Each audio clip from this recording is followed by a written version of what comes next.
दोस्तों हम फिर से लेकर आ चुके हैं आप लोगों के लिए सुबह की सभी ताज़ा और बड़ी ख़बरें। फटाफट अंदाज में एक एक कर बताएंगे आपको आज देश और दुनिया से क्या बड़ी ख़बरें निकल कर सामने आ रही हैं। लेकिन उससे पहले दोस्तों एक नज़र डालते हैं सुर्खियों पर। प्रधानमंत्री नरेंद्र मोदी को लगा बड़ा झटका और वैसे बोले बीजेपी सिर्फ धर्म की राजनीति करती है, वो लोगों को हिंदू मुसलमान में बांटकर वोट बंटवारा करती है। वहीं पर अगली बड़ी खबर में हम आपको बताएंगे दोस्तों, हमास ने दागे कई रॉकेट। आपको बताते चलें इजराइल से लिया हमास ने बदला, बताएंगे आखिरकार क्यों हमास ने रॉकेट दाग दिए। वहीं पर अगली बड़ी खबर में हम आपको बताएंगे राहुल गांधी का प्रधानमंत्री नरेंद्र मोदी के ऊपर हमला। राहुल बोले प्रधानमंत्री एक दिन में करोड़ों खर्च कर देते हैं, लेकिन जनता के लिए बीजेपी के पास नहीं है पैसा। वहीं पर अगली बड़ी खबर में हम आपको बताएंगे, दरअसल आपको बताते चले दोस्तों, फिर से एक बार गाज़ा पर इजराइल ने किया हमला, कई अस्पतालों को बनाया अपना निशाना। 6 अस्पतालों में से कई अस्पताल बच्चों के भी थे। बताएंगे क्यों आखिरकार दोहरा चरित्र अपना रहा है दोस्तों इजराइल। वहीं पर अगली बड़ी खबर में हम आपको बताएंगे दोस्तों, मुस्लिम देशों का सबसे बड़ा राजा सऊदी अरब ने 57 मुस्लिम देश की बुलाई बैठक। लेकिन दोस्तों अब तक सऊदी अरब ने कोई भी बड़ा फैसला नहीं लिया है, वो सिर्फ शांति का प्रतीक बनकर बैठा है। बताएंगे क्या है ये पूरा मामला। वहीं पर अगली बड़ी खबर में हम आपको बताएंगे, निशिकांत दुबे पर दानिश अली का बड़ा हमला। दानिश अली बोले सारा ज्ञान निशिकांत दुबे के पास ही है, हम तो बिना ज्ञानी है। बताएंगे क्यों बीजेपी नेता निशिकांत दुबे पर फायर हो गए दानिश अली। वहीं पर अगली बड़ी खबर में हम आपको बताएंगे दोस्तों, प्रियंका गांधी और राहुल गांधी से डरी मोदी सरकार। आरएसएस और प्रधानमंत्री की नाक में करा राहुल और प्रियंका ने नाक में दम। वहीं पर अगली बड़ी खबर में हम आपको बताएंगे दोस्तों, दरअसल आपको बताते चले बीजेपी के ऊपर गरजे अखिलेश यादव। अखिलेश बोले मध्य प्रदेश में बीजेपी ने कुछ नहीं किया, जनता से पूरी उम्मीद है कि वह हमें वोट देगी। वहीं पर अगली बड़ी खबर में हम आपको बताएंगे दोस्तों, दरअसल आपको बताते चले हैं, अकबरुद्दीन ओवैसी का बीजेपी के ऊपर हमला। अकबरुद्दीन ओवैसी बोले यहाँ पर न कांग्रेस न बीजेपी किसी की दाल नहीं गलेगी। बताएंगे आखिरकार अकबरुद्दीन ओवैसी ने क्यों लपेटा कांग्रेस को। तो तमाम खबरें फटाफट अंदाज में देंगे, एक एक कर देंगे। फिलहाल खैर चलिए बढ़ते हैं सबसे पहली और सबसे बड़ी खबर की ओर। दरअसल दोस्तों आपको बताते चलें, बीजेपी के ऊपर जमकर गरजे असदुद्दीन ओवैसी बोले बीजेपी सिर्फ धर्म की राजनीति करती है, उसको वोट के लिए सिर्फ हिंदू मुसलमान करना है। आपको बताते चले ओवैसी ने कहा कि तेलंगाना में कोई भी आता है वो सिर्फ मुझ पर ही निशाना साधता है। ओवैसी ने कहा कि बीजेपी की राजनीति का पैटर्न हिंदुत्व है तो कांग्रेस की का मेरा है। उन्होंने कहा कि कांग्रेस जो है वो मेरे नाम पर वोट मांगने का काम करती है। ओवैसी ने कहा कि फ़िलहाल बीजेपी और कांग्रेस हमें अलग अलग नाम से बुलाते हैं। कांग्रेस हमें जो है वो बीजेपी की बी टीम बुलाती है, तो अमित शाह यहाँ आके मुझे जो है वो केसीआर की टीम बुलाते हैं। कहते हैं ओवैसी का स्टीयरिंग किसी और के हाथ में। असदुद्दीन ओवैसी ने कहा कि इस चुनाव में भी इन लोगों का कुछ नहीं होने वाला है। उन्होंने कहा कि हमने सरकार जब से केसीआर की सरकार आई है तब से यहाँ की जनता के लिए हमने काम किया है और आगे भी करते रहेंगे। असदुद्दीन ओवैसी ने कहा कि फ़िलहाल हमारी सरकार फिर से बनेगी। आपको बताते चले ओवैसी के दावे कितने सच्चे तो आने वाला वक्त ही बताएगा। लेकिन एक चीज़ तो साफ़ हो चुकी है कि फ़िलहाल इस वक्त जो माहौल बना कर रखा हुआ है ख़ास करके इलेक्शंस का, उसको लेकर कहीं ना कहीं ये सब तमाम चीज़ों में घिरी हुई है बीजेपी। लेकिन आपको बताता चलूँ ये एक बड़ा मुद्दा बन चुका है, क्योंकि सबसे बड़ी बात यह है कि वोटिंग के समय ओवैसी ने ऐसी बात कही है जिसके ऊपर कांग्रेस भी एक तरीके से पलटी मार सकती है। क्योंकि आपको बताते चले राहुल गांधी के निशाने पर वैसे भी ओवैसी हैं, और तेलंगाना में अगर देखा जाए तो दोस्तों शुरू से ही केसीआर की सरकार बनती हुई आती है, नज़र आती है हमेशा ही। लेकिन अब की बार ऐसा लग रहा है जैसे राहुल गांधी ने जान फूंकने का काम किया है। चलिए बढ़ते हैं एक और अगली बिग ब्रेकिंग की तरफ। बता दोस्तों अगली जो बड़ी खबर निकल कर आ रही है, दरअसल आपको बताते चले दोस्तों, इजराइल ने कई बच्चों के अस्पतालों पर कर दिया हमला तो भड़क उठा हमास। आपको बताते चले दोस्तों, दरअसल इजराइल ने फिर से एक बार 6 हॉस्पिटल्स को अपना निशाने पर लिया है। हमास में 6 हॉस्पिटल्स पर इजराइल ने हमले कर दिए, जिसमें से आपको बताते चलें एक हॉस्पिटल बच्चों का भी था। माना जा रहा है कि इजराइल लगातार दोगलापन दिखा रहा है। इजराइल जो है वो वहाँ के मासूम लोगों को भी दोस्तों मार रहा है।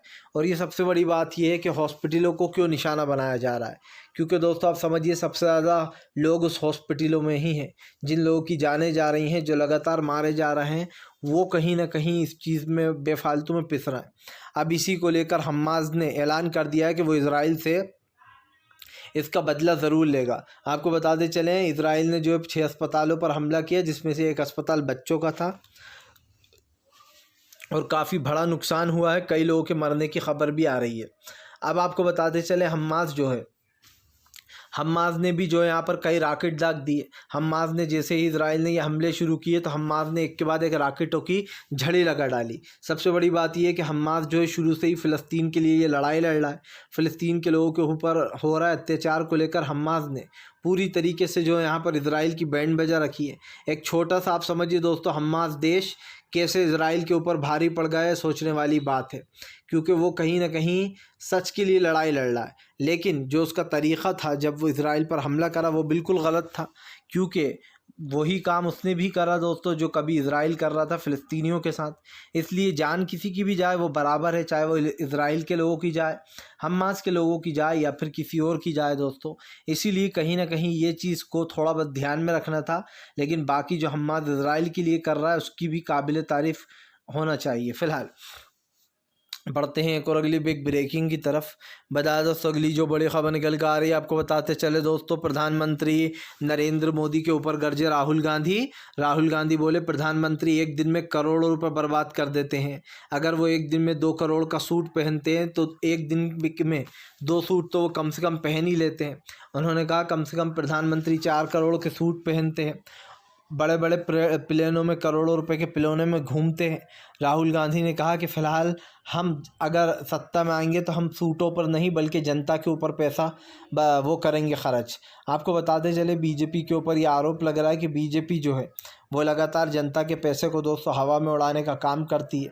सबसे बड़ी बात यह है कि जो भी पैसा ये जनता का है उसको कहीं ना कहीं इतना ज़्यादा वो क्यों किया जा रहा है, खर्च क्यों किया जा रहा है, क्योंकि जाहिर सी बात है अगर जनता का पैसा है तो जनता को देना चाहिए। लेकिन सवाल सिर्फ इतना सा नहीं है दोस्तों कि इस पैसे को लेकर ये सारा जो है वो हो रहा है। सवाल ये भी है कि भारतीय जनता पार्टी इस वक्त जनता के पैसे को पानी में उड़ा रही है। अभी आप बोल दीजिए प्रधानमंत्री से कि किसानों को जो MSP की गारंटी दे देते हैं, प्रधानमंत्री फ़ौरन कह देंगे सरकार के पास पैसा ही नहीं है। आप समझिए।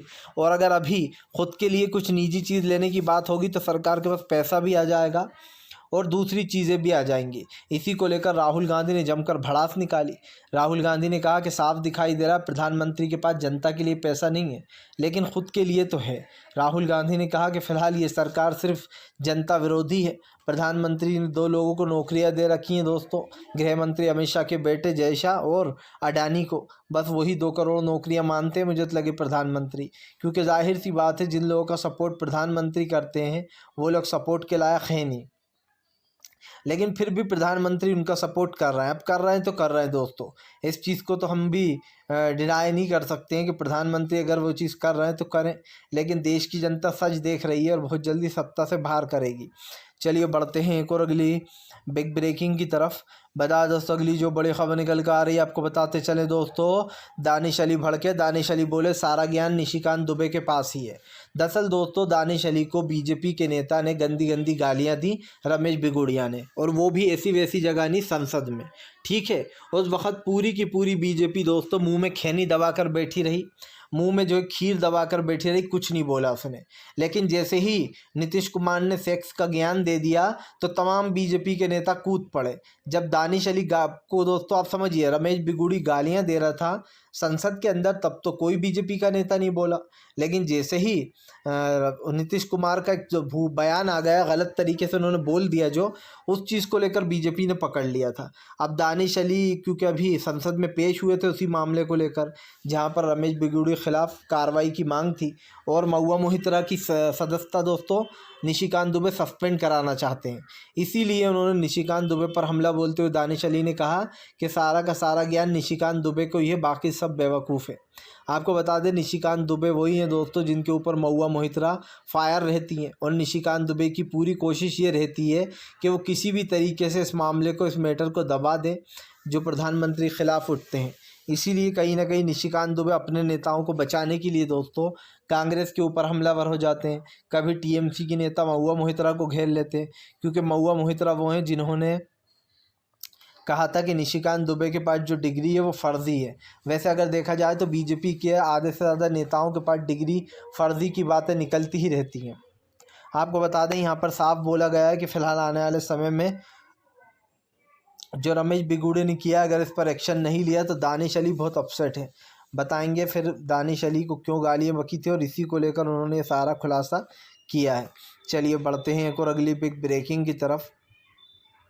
बता दोस्तों अगली जो बड़ी खबर निकल कर आ रही है, आपको बताते चले दोस्तों, अरब ने 57 मुस्लिम देश की मेज़बानी में किया बड़ा इंतज़ाम। 57 मुस्लिम देश होंगे एक साथ, लेंगे बड़ा फ़ैसला। लेकिन दोस्तों अरब की सदस्यता पर सवाल उठ रहा है। अरब दोस्तों मुस्लिम देशों का राजा माना जाता है, यानी कि तमाम मुस्लिम देशों का सरगना माना जाता है, और इसी बात से कतर चिढ़ता है। कतर चाहता है कि वो हो मुस्लिम देशों का सरगना। लेकिन आपको बताते चले दोस्तों, सऊदी ने आज तक ये साबित नहीं किया कि वो मुस्लिम देशों का सरगना बनने लायक क्यों है, क्योंकि आपको बताते चले लगातार फ़िलिस्तीनियों के ऊपर अत्याचार हो रहा है। लेकिन अब तक जो है सऊदी अरब ने कोई भी बड़ा फ़ैसला नहीं लिया।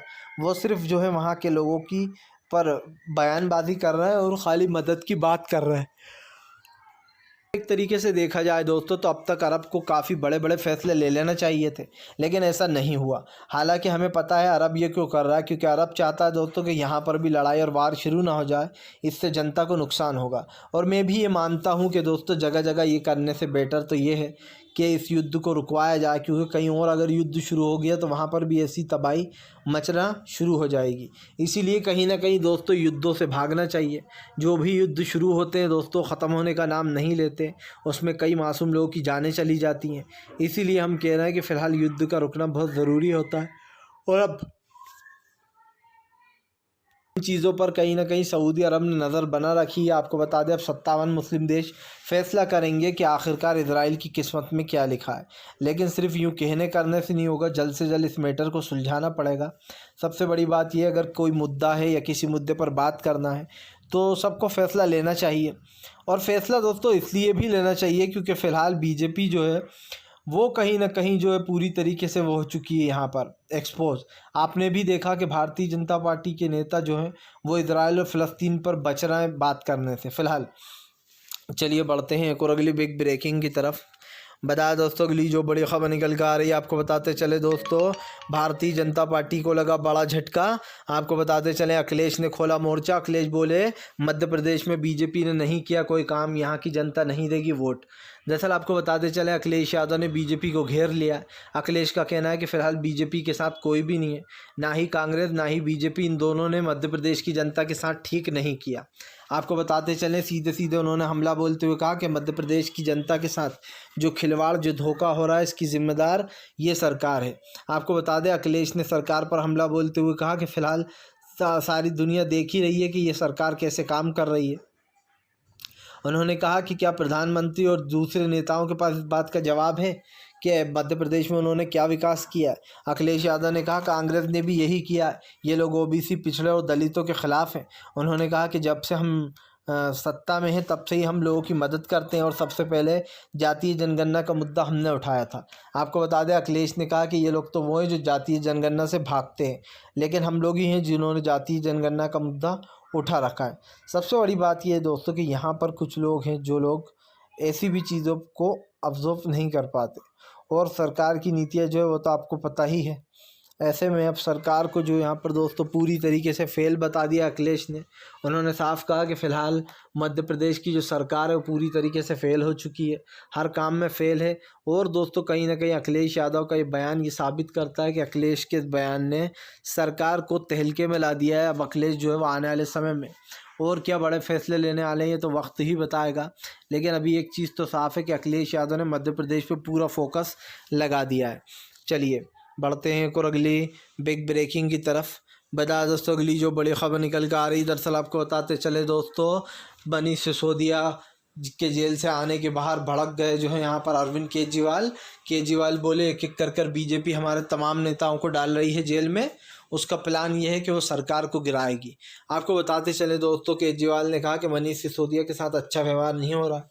यही नहीं, केजरीवाल ने कहा कि फ़िलहाल कोर्ट के आदेश के बाद भी कई देर बाद मनीष सिसोदिया को उनकी पत्नी से मिलवाने लाया गया। आपको बता दूं अरविंद केजरीवाल का कहना है कि बीजेपी ईडी और सीबीआई का दुरुपयोग करके उनकी सरकार को गिराना चाहती है। उन्होंने कहा कि फ़िलहाल बीजेपी पूरी कोशिश कर रही है कि वो किसी तरीके से हमारी सरकार को गिरा दे।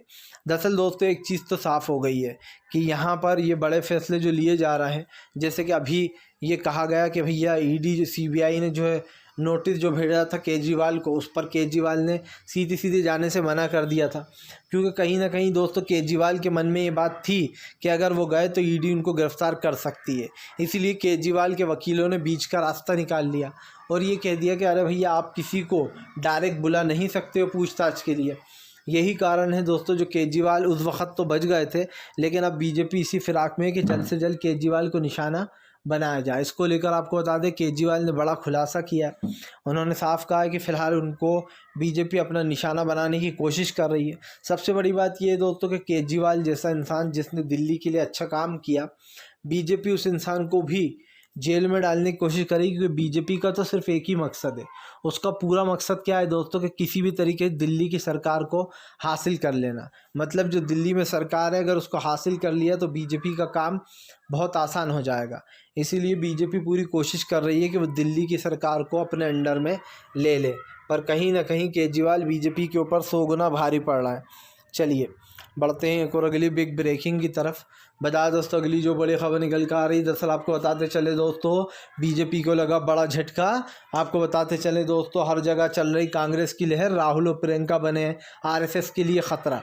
दरअसल दोस्तों आपको बताते चले प्रधानमंत्री नरेंद्र मोदी और ख़ास करके आरएसएस के लिए राहुल गांधी और प्रियंका गांधी एक बड़ी चुनौती बन गए। आपको बता दें जितने भी सर्वे हो रहे हैं, एक तो कांग्रेस उनके बीजेपी वालों के तमाम सर्वों में बीजेपी की सरकार जाती हुई दिखाई दे रही है, लेकिन इसका सबसे बड़ा रीज़न पता है आपको क्या है?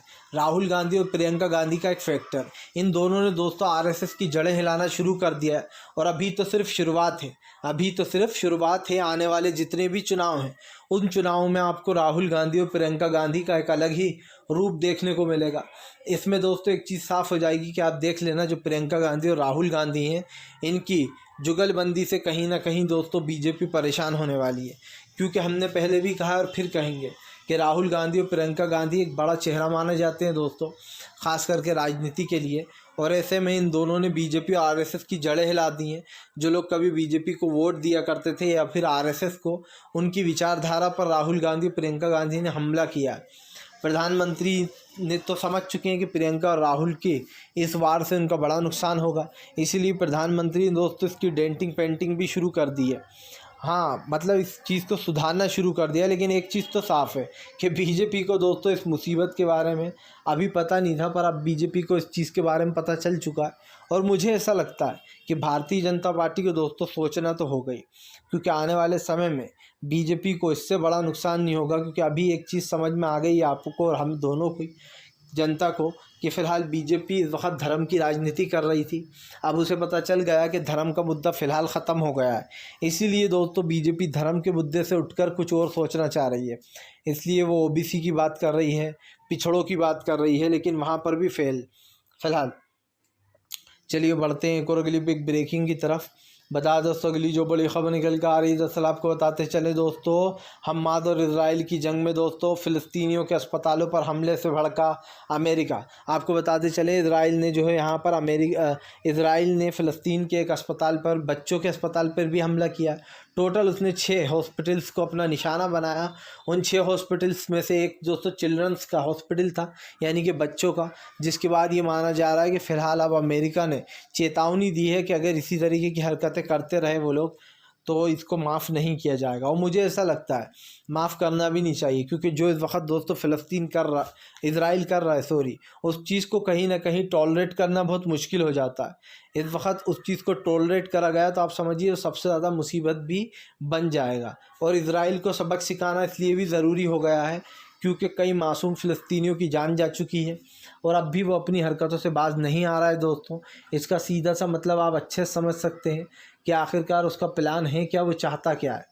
फ़िलहाल ज़्यादा से ज़्यादा आप जो है दोस्तों इस वीडियो को शेयर कीजिएगा, लाइक कीजिएगा, और अगर आप हमारे चैनल पर पहली बार आए हैं तो सब्सक्राइब करना बिल्कुल मत भूलिए। सब्सक्राइब करके पास में एक बेल आइकन आएगी, उसको भी ज़रूर